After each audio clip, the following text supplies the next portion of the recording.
जादुई कोयले का चूल्हा। नीरू माँ बाप की इकलौती संतान थी। उसके पिता मजदूरी करते थे, माँ कोठियों में काम करती थी। उनके पास एक कोठरी थी।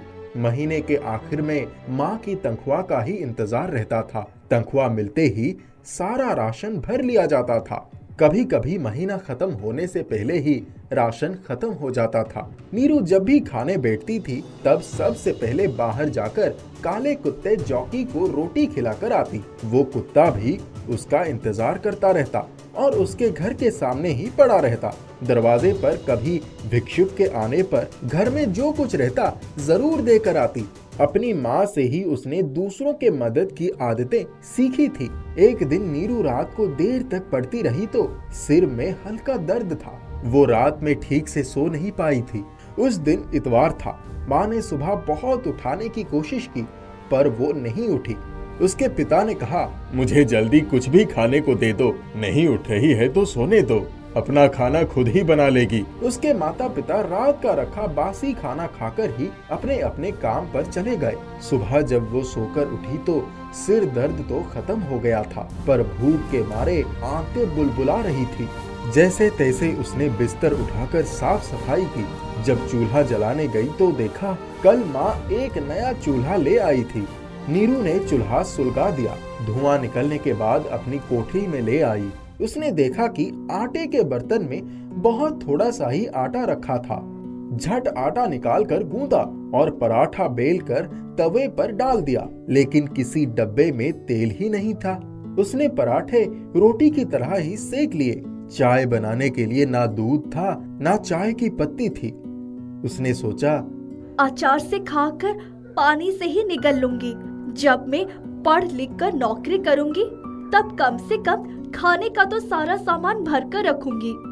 जॉकी को रोटी देने के बाद वो खाने ही जा रहा था कि तभी दरवाजे पर एक साधु आ गए। वो बाहर से ही बोले, मुझे कुछ खाने को दे दो, बहुत भूख लगी है। उसने दरवाजा खोला तो एक बहुत ही बुजुर्ग से फकीर उसके घर के बाहर ही बैठे थे। नीरू ने सोचा, चलो मैं कुछ और खा लूंगी, पर बाबा तो बहुत बूढ़े हैं, पहले उन्हें ही खिला दूं। उसने रोटी के ऊपर थोड़ा सा अचार रखा और बाबा को दे दिया। पानी दे दिया। बाबा ने गरम गरम रोटी खाकर नीरू को बहुत आशीर्वाद दिया और लाठी टेकते हुए थोड़ी ही देर में चले गए। वो घर में आकर सारे डिब्बे खोल खोल कर देखने लगी पर कुछ भी खाने लायक नहीं था। उसने सोचा, छोड़ो, माँ आएंगी तो कुछ ना कुछ तो लेके ही आएंगी। फिर वो पानी पीकर पढ़ने बैठ गई। कोयले जल रहे थे। तभी उसे चूल्हे पर कुछ खदकने की आवाज सुनाई पड़ी। उसने उठकर देखा तो कड़ाही में हलवा बनकर तैयार रखा था। वो झट से उठी और कड़ाही उतार कर सोचने लगी, हाँ, ये कैसा जादू है? किसने बनाया ये हलवा? ऐसा तो आज तक कभी नहीं हुआ। वो चूल्हे के पास बैठ गई। उसकी आंखें भर आई। उसने कहा, हे प्रभु, ये आपका कैसा चमत्कार है। मेरे घर में ये सब चीजें तो कभी नसीब ही नहीं होती है। मैं हैरान हूँ, मुझे बताओ। तभी चूल्हे से आवाज आई, नीरू, मैं जादुई चूल्हा हूँ। तुमने भूखे रहकर भी उस बूढ़े फकीर को खाना खिलाया था ना। अब तुम और तुम्हारा परिवार जो चाहेंगे वो तुम्हें मैं दूंगा। मैं तुमसे बहुत प्रसन्न हूँ। नीरू बोली, मुझे मेरे माता पिता के लिए ढेर सारे पैसा भी दे सकते हो? हाँ हाँ, क्यों नहीं। इतना कहते ही चूल्हे के भीतर से कड़क कड़क ढेर सारी नोटें और सोने के सिक्के निकल आए। चूल्हा बोला, तुम्हें जब भी कुछ चाहिए होगा तब मुझसे मांग लेना। जो भी चाहोगे सब मिल जाएगा। नीरू मारे खुशी के वही चूल्हे के सामने बैठ गई। उसकी आंखों से आंसुओं की धारा बहने लगी। उसने कहा, जादुई चूल्हा, तुमने हमारा जीवन खुशियों से भर दिया। बताओ, मैं क्या कर सकती हूँ? नीरू, जो अपने दुख को भुलाकर भी दूसरे के दुख को समझता है, उसकी सहायता ईश्वर भी करते हैं। तुम उस लावारिस कुत्ते को अपने खाने से पहले रोज खाना खिलाती हो।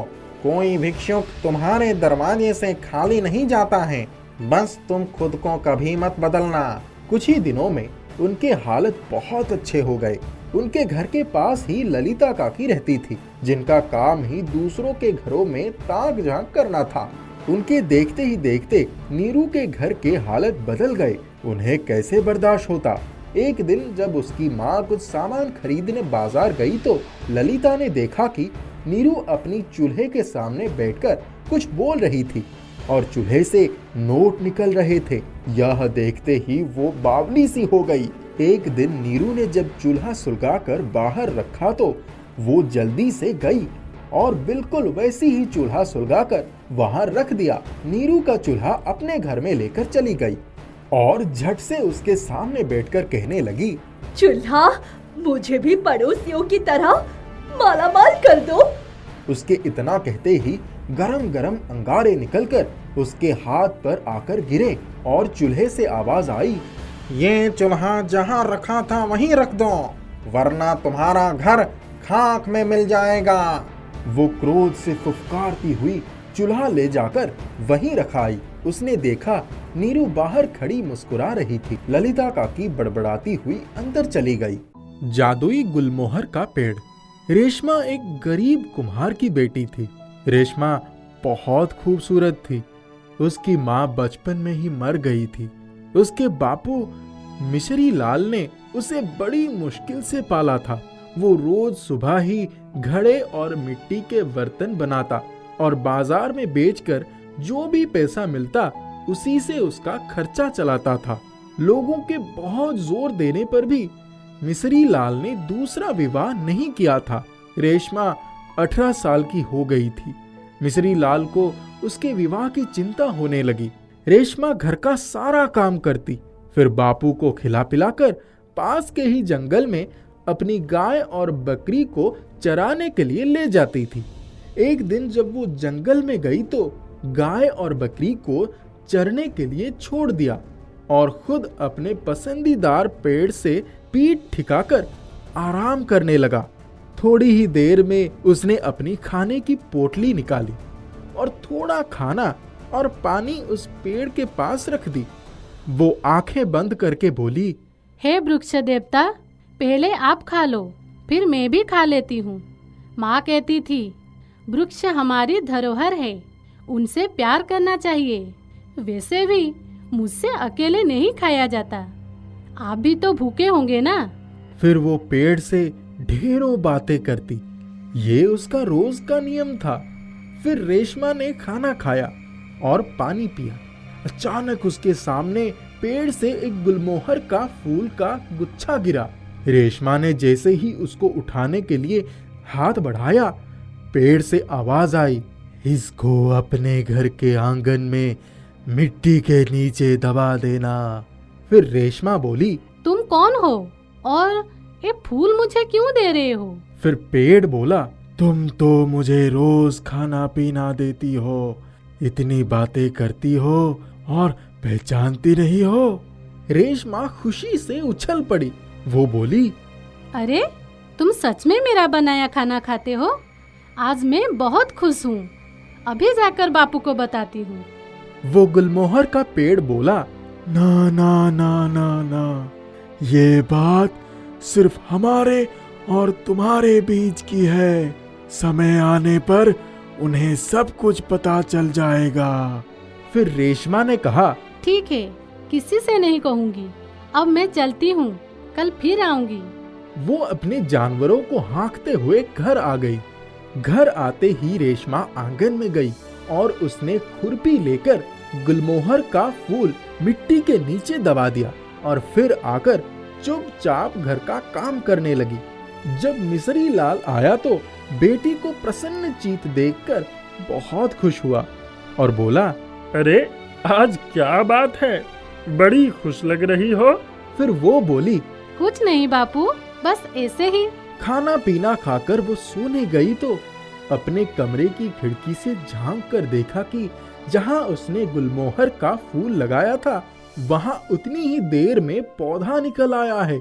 उसे बड़ा आश्चर्य हुआ। वो बिस्तर पर आकर लेट गई, पर नींद नहीं आ रही थी। आधी रात हुई तो उसे आंगन में कुछ आवाजें सुनाई पड़ी। वो दबे पांव खिड़की के पास आकर खड़ी हो गई। उसकी आंखें खुली की खुली रह गई। वो नन्हा पौधा पेड़ में परिवर्तित हो गया था। उसके नीचे परियों की रानी लग रही एक खूबसूरत परी सजे हुए एक तख्त पर विराजमान थी।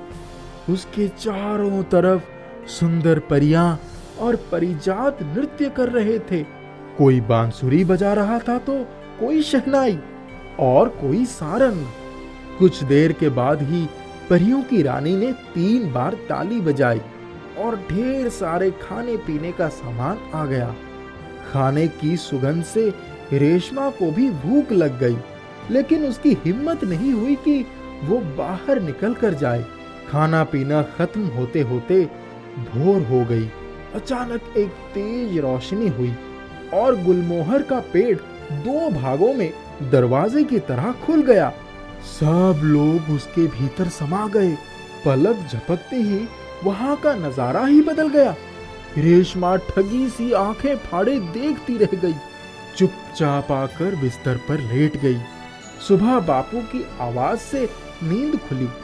मिसरी लाल बोला, रेशमा जल्दी उठो, ये देखो हमारे आंगन में पेड़ कहाँ से आ गया और कितने सुंदर घड़े बने रखे हैं। क्या तुमने इसे बनाया है? वो आंखें मलते हुए उठी और बोली, नहीं बापू, मैंने तो घड़े नहीं बनाए हैं। वो भागकर आंगन में पहुंच गई। वहां करीब 10 घड़े बने रखे थे।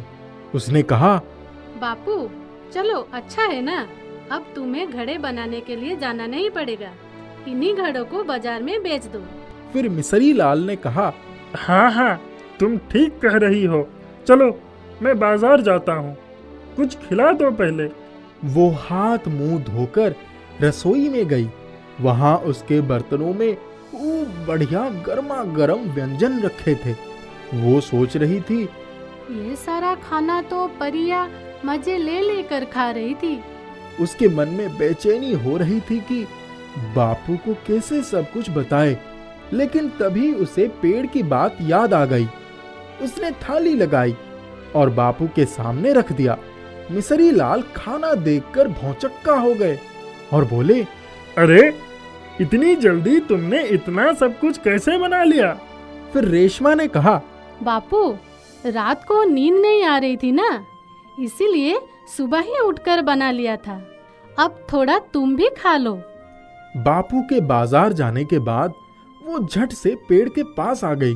पहले उसकी जड़ों में पानी डाला, पेड़ के नीचे सफाई की और 2 रोटी बनाकर पेड़ के पास रख दिया। फिर बोली, इसके बाद वो गाय और बकरी को लेकर जंगल में गई। रोज की तरह उसको चरने के लिए छोड़कर पेड़ के पास आई और पेड़ से लिपट गई। फिर बोली, गुलमोहर के पेड़, तुमने तो मेरा सारा दुख दूर कर दिया।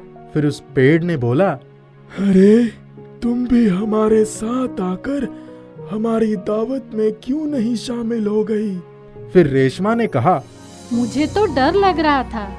फिर पेड़ ने कहा, डरने की कोई बात नहीं है, आज रात को शामिल हो जाना। उसने जैसे ही खाने की पोटली खोली और पेड़ के पास रखने गई, पेड़ बोला, तुमने मुझे खिला तो दिया, अब खुद भी तो खा लो। रेशमा समझ गई कि ये पेड़ ही मेरे घर में रहने लगा है। उसने खाना खाया और थोड़ी देर बाद उठी और जानवरों को लेकर घर आई।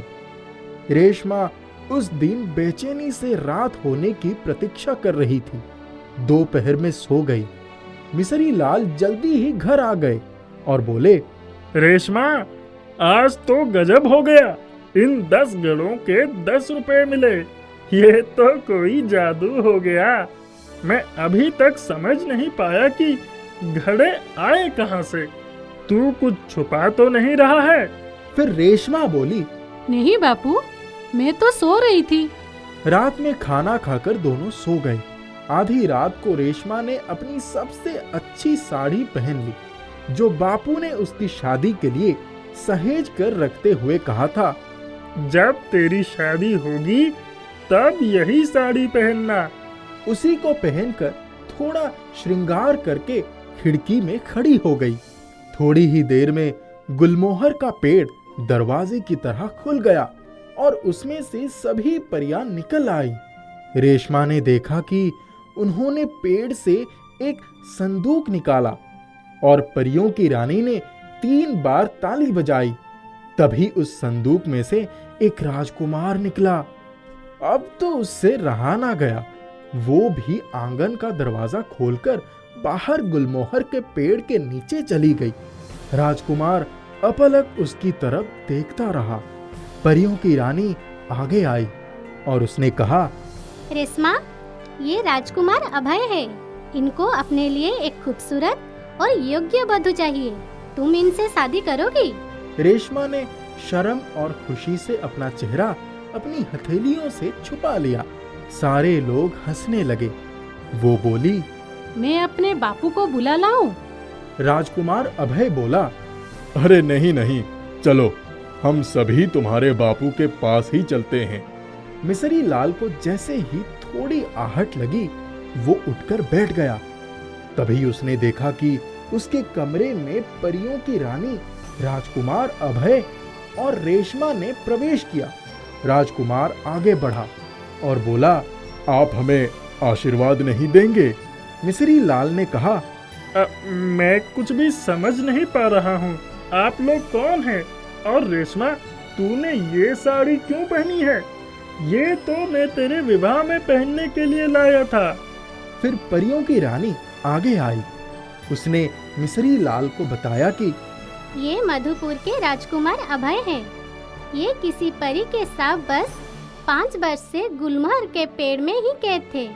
अब इनका श्राप समाप्त हो गया है। मिसरी लाल तो सब कुछ सुनकर अवाक हो गया। उसकी आंखों से झरझर आंसू बहने लगे। वो बोला, मेरी बेटी इतनी भाग्यवान है, मैंने कभी सोचा ही नहीं था। अचानक शहनाई बजने लगी और परियों की उपस्थिति में रेशमा का विवाह राजकुमार से हो गया। राजकुमार मिसरी लाल के पास आया और बोला, बापू, आपको यहाँ रहने की जरूरत नहीं है, आप हमारे साथ चलिए। मिसरी लाल ने कहा, बेटा, जिस गुलमोहर की पेड़ ने इतना सब कुछ दिया है, अब उसी की देखभाल में आराम से जीवन कट जाएगा। आप लोग जाइए, बीच बीच में मिलने आ जाइएगा। मैं भी कभी कभी मिलने आ जाऊंगा। रेशमा विदा होकर जाने लगी तो गुलमोहर के पेड़ से लिपट कर खूब रोई। फिर बापू के गले लग गई। वो चली गई थी। सब लोग जा चुके थे। मिसरी लाल का घर हवेली में परिवर्तित हो गया था। गुलमोहर का पेड़ अभी भी वहां खड़ा था। रेशमा अक्सर अपनी बगधी में आती। बापू के लिए नौकर चाकर रखवा दिए थे। अब बापू को भी काम करने की जरूरत नहीं थी।